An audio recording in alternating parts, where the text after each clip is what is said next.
Leaders, there is a difference between being liked and being agreeable. I'm trying to prep you guys for not just survival, but thriving in the corporate room, in leadership rooms, okay? So being liked and being agreeable, two different things, and let's get clear on it. Being liked means you are respected, you're seen, you're remembered, and I'm not talking about from a direct report or peer level space where we're talking about the family barbecue. We're trying to go to the club. We're trying to do things together. No, I'm talking about complete strategy.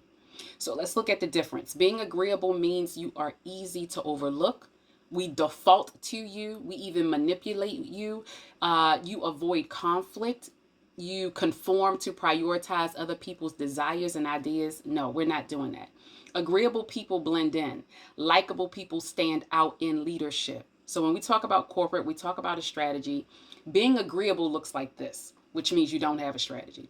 Nodding along when you agree or you disagree inside.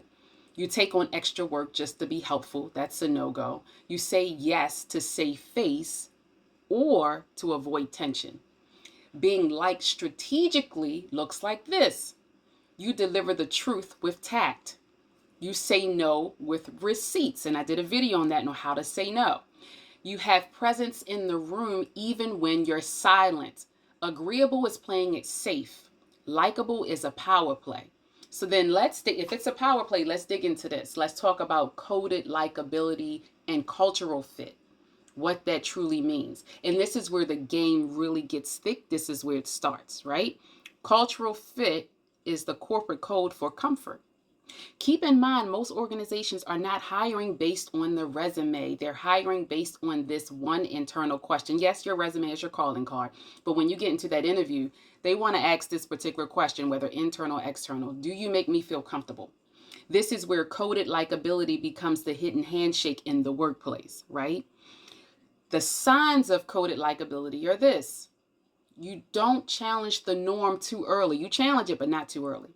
You're funny, but you're not too edgy because we don't want to make anybody uncomfortable, right? You speak up, but only when it aligns with dominant voices at a specific time in specific rooms around specific places, meaning you know the value, right? Because this strategic person is going from transitioning from a doer or a peer to a leader. Alignment with the proper people. And in my coaching program, especially the membership elite, that is what I teach.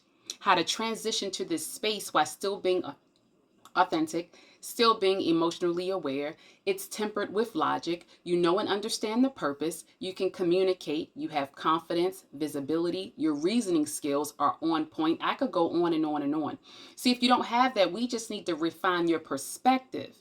That's it. If you want more, you just go to DanisSheldon.net for the leadership class that's coming up.